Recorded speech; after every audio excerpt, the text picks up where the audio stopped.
No episódio anterior de Berserker, a Diana termina de escutar a história pelo gravador e diz pro Dr. Caldwell que vai passar uns dias fora. Ela vai até a casa do B, diz pra ele que eles precisam conversar e que ela não foi 100% sincera com ele. E agora ela vai contar toda a verdade pra Unut, pro B. Ele a deixa entrar em sua casa e o quadrinho seguinte diz continua. E bom, Berserk Volume 2 começa no mesmo ponto em que o volume anterior acabou. A Diana foi até a casa do B para contar a ele a verdade, uma verdade meio broxante. Ela diz para ele que depois de todo esse tempo em que o governo ficou estudando a natureza do B, ela diz que depois de tanto trabalho ficou sem a menor ideia do que fazer a seguir. Qual procedimento ela iria tomar? Porque recapitulando aqui rapidinho, galera, o B, ele tá trabalhando pro governo dos Estados Unidos. E eles estão estudando ele, para criarem um exército de clones de super soldados a partir dos genes dele. E em troca desses serviços, eles vão dar ao B o que ele mais deseja na vida nesse momento, a mortalidade. Mas o B ficou puto, com todos esses procedimentos da Diana que não estavam levando a lugar nenhum. Eles também querem descobrir a origem dos poderes do B, tentando desvendar qual o local de seu nascimento e se o ritual que deu os poderes pro B pode ser replicado. Eles começam a ter uma conversa bem séria, começam a beber e a escutar música antiga. O B sentiu um clima rolando entre eles, A Diana chegou e disse que queria aprofundar e estabelecer um vínculo com ele, eu sei muito bem o que ela quis dizer com isso, de aprofundar vínculos. Mas o B fala que o amor é algo que não o interessa mais. O clima desanda, e depois de um tempo a Diana vai embora. No dia seguinte, o B é colocado numa espécie de máquina que estimula suas energias e o ajudam a se lembrar melhor do seu passado distante, que ele tem esquecido aos poucos. A Diana acredita que a chave para a imortalidade do B está no seu passado. Essa máquina é tipo o Animus, galera. Aquele Animus lá de Assassin's Creed. Tipo aquela lá do filme que ajuda o indivíduo a se lembrar das coisas, a navegar pelo seu passado. E agora somos levados mais uma vez para dentro do passado do B. A Diana pergunta para ele sobre o amor, sobre a primeira vez que ele amou alguém. Foi há muito tempo. Ele ainda era jovem e estava longe de casa há anos, quando conheceu seu primeiro amor. Era uma jovem de outra tribo de nômades, mas quando ele mostrava sua verdadeira natureza, nunca era bem recebido. Os soldados da tribo tentaram matar B de várias formas, mas nunca tinham êxito. Ele engravidou a moça, fez o tchaca-tchaca na buchaca nela, fez um menino, mas ele não pôde ter filhos, pessoal, porque todos que ele tinha morriam logo depois que nasciam. Ele não podia se multiplicar, nem deixar herdeiros, e ele se perguntava se isso fazia parte da maldição de seus poderes, da maldição de Unut. As mulheres com que ele se relacionava ao longo de sua vida foram ficando mais velhas e ele nunca envelhecia. No fim, ele sofria muito com tudo aquilo, pois nunca poderia imaginar um futuro para além dele se não fosse a morte. E pelas imagens dá pra ver, que o B, ele amou com muita mulher em várias eras diferentes do mundo, viu? Ele se relacionou com uma mulher egípcia, ele viveu na Grécia Antiga, viveu na China como camponês e se relacionou com uma moça lá também, viveu na África, foi um grande samurai no Japão feudal, foi um monge na China. Ele se cansou do amor, pessoal, ele simplesmente se cansou do amor. O homem já amou muito, pô, imagina tu ser imortal. Essa HQ aborda justamente essa ideia, galera, o inferno que é ser uma pessoa imortal, Com o tempo você vai perdendo a graça pelas coisas da vida, até as mais simples, que é amar. B fica puto se recordando dessas lembranças e acaba acumulando muita raiva e a energia vital de seu corpo acaba dando pau na máquina e ela acaba danificada. Mas a Diana conseguiu recuperar os dados corrompidos para tentar descobrir alguma informação valiosa junto do Dr. Stephen Caldwell, o cabeça por trás de toda essa pesquisa secreta do governo com o B. O B parte para outra missão junto com seu comandante, o Jim. Eles precisam pegar um artefato misterioso em um museu que parece ser muito valioso e importante para a pesquisa. Mas o problema é que o território que eles vão cair é na verdade uma zona de guerra onde está rolando uma guerra civil. O comandante Jim e seu esquadrão acabam sendo surpreendidos pelos rebeldes no museu, e só ele ainda estava vivo. Ele pegou o artefato e saiu no pique do local para não morrer. O B estava do lado de fora levantando um tanque de guerra maior do que ele, bicho. Tu é doido? Ele é muito forte, cara. Aqui a gente pode ter uma noção melhor da força do B,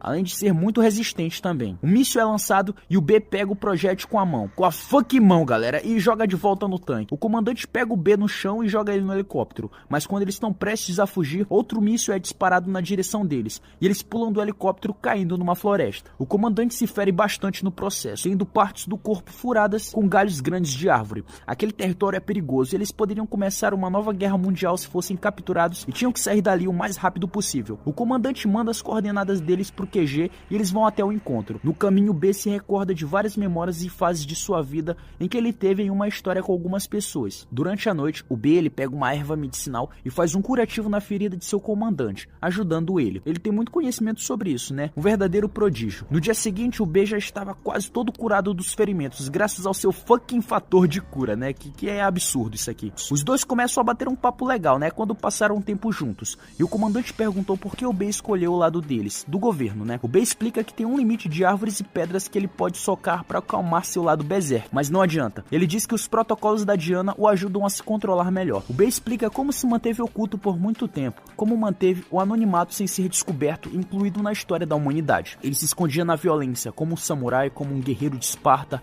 como um espadachim. Ele lutou em quase todas as guerras históricas da humanidade. Com a ciência do governo, ele finalmente encontrou um meio de acabar com a sua realidade imortal. O comandante já não podia andar por causa da ferida na perna, mas o B o ajuda, carregando ele nas costas. Ele fala que quer encontrar o seu verdadeiro pai, aquele que o concebeu, que o deu poderes. Talvez ele possa contar a ele o porquê de ele ser assim, né? E também quer encontrar aquele presente que a sua mãe rogou aos deuses. Ela falou que isso o libertaria da maldição de Unud. O Jim pergunta pro B como ele se sente tendo que viver sem consequências, mas o B fala pra ele: não se engane, Jim, tudo tem consequências. O helicóptero chega e leva os dois embora. De longe, a Diana e Stephen estão monitorando o B, escutando tudo que ele diz e faz. O doutor diz que tá na hora de implementar o protocolo X, que é uma forma de abrir o B no meio e ver o que tem dentro dele. Em outra ocasião, o B se encontra com o Dr. Stephen no seu escritório. Ele estava ajudando com algumas pesquisas dele. O doutor diz que ele e o comandante Jim saíram muito bem na última missão. Ele fala que estava procurando aquele artefato há muito tempo. É uma espécie de caixinha, né, com formato de bússola e uma estrela em cima. E o doutor começa a explicar pro B a trajetória dessa pequena caixa até chegar em sua posse. Aqui já dá pra ter uma noção, né, de que esse doutor, ele não bate muito bem da cachola não, pô. Ele é meio biruleibe das ideias, tu tá ligado, né? Aquele cientista doidão de pedra e que ele pode se tornar um problema mais pra frente. Ele explica que essa caixinha é uma antiguidade que passou por vários museus, passou por mãos de traficantes, até teve em posse dos nazistas na Segunda Guerra Mundial. Após a caixinha passar centenas de anos trocando de mãos em mercados de todo o Mediterrâneo, uma longa linhagem de guerreiros pertencentes a uma cabala secreta perdeu a caixinha em combate. Esse grupo protegeu o objetivo que tinha dentro e eles acreditavam no seu poder. A caixa, galera, pertencia na antiguidade a um guerreiro babilônico que presenteou seu rei com a caixa após encontrá-la no campo de batalha um ano antes,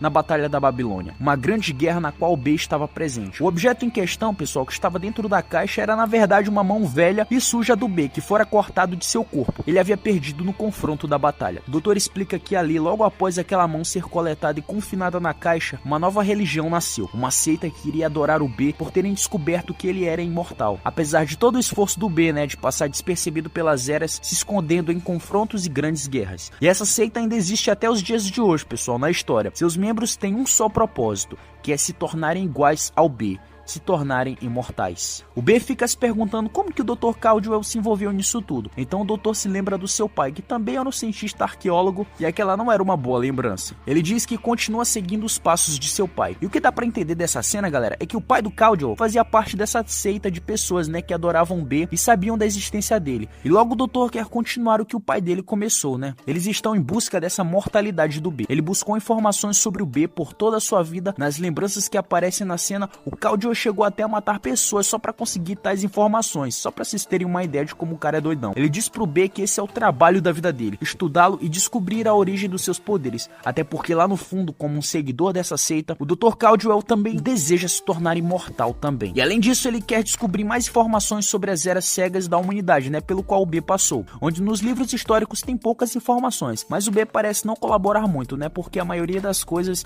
ele já não se lembrava mais. Isso vai deixando o Dr. Caldwell cada vez mais irritado. Ele diz que precisa saber mais sobre o passado e se o B colaborar, eles podem progredir mais rápido em achar uma cura para a imortalidade dele. O doutor fala sobre um novo protocolo pro B, o chamado Protocolo X, né, que ele anunciou, que ele estava falando com a Diana. Ele diz pro B que se trata de um procedimento que vai colocar o corpo e a mente dele sob uma pressão intensa. Ele diz que esse tal de Protocolo X vai ajudar a dar um empurrãozinho no processo, fazendo ele se lembrar e descobrir o seu local de nascimento, onde o B foi criado, né, que é uma parte crucial da pesquisa. E B também deseja descobrir o o local, né? Juntos eles podem achar o totem perdido lá, né? O artefato. Então ele aceitou fazer parte do protocolo X. O B é levado até um deserto para passar pelo procedimento e lá ele é enterrado pelos cientistas a 3 km de profundidade. Lá no subterrâneo mesmo, o B aparece preso numa câmara, confinado para sentir a pressão como se fosse uma câmara de tortura. Uma contagem regressiva começa e o B começa a sofrer muita pressão psicológica dentro daquela câmara. O Dr. Caldwell, o comandante Jim e a Diana estão longe dali num pequeno laboratório dentro de um trailer ambulante. Eles estão monitorando tudo, mas algo surreal acontece. Uma grande explosão azul, como se fosse um raio, sai de dentro da terra, quebrando tudo no caminho. Inclusive alguns soldados em seus jipes, né, que estavam de guarda ali perto, foram pro saco. O doutor abre a porta do trailer querendo ver o acontecimento com seus próprios olhos, mas logo após fazer isso, uma rajada entra na cabine e pega a Diana, né, fazendo ela flutuar no ar. Igual como ocorreu com a mãe do B, né, quando lemos o primeiro volume. Parece que o deus Unut aí, ele faz um tchaca-tchaca na buchaca com a Diana também, né, pô, esse deus aí é safadão, pô. O super raio cai bem onde o B estava confinado e abre uma grande cratera na terra com 3 km de largura e profundidade. Alguns médicos levam a Diana numa cápsula, né, e o Dr. Caldwell diz a ela que tudo vai ficar bem. O Jim e o doutor saem dali de helicóptero para examinarem a cápsula do B de perto. E logo quando eles vão examinar e abrir a cápsula, outra coisa surreal acontece. O B não estava mais lá,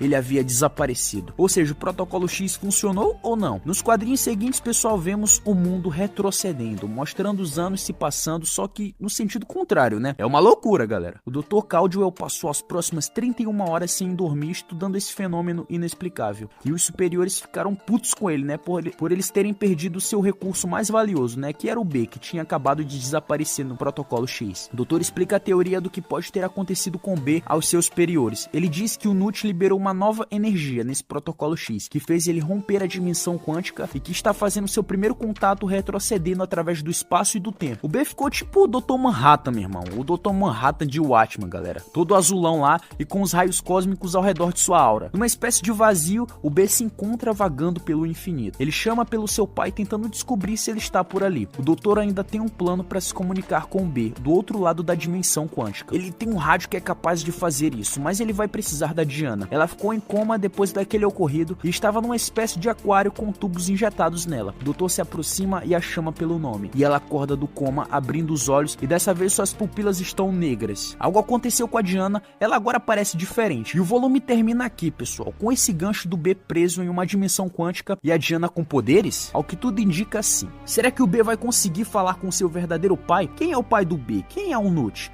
A Diana agora tem poderes? Ela vai ser a vilã? E qual o real propósito do Dr. Caldwell? Bom, é isso que vamos ver no próximo volume, galera, no próximo vídeo aqui no canal. Então, galera, se você chegou até aqui, muito obrigado pelo seu apoio, tá? Isso mostra que vocês curtem mesmo o nosso conteúdo, de verdade, muito obrigado. E você que ainda não tá inscrito, não perde tempo, galera, e se inscreve aí no canal, né? E ativa o sininho das notificações pra vocês não perderem o próximo vídeo sobre essa história insana do Keanu fucking Reeves. Então, galera, a gente se vê no próximo vídeo.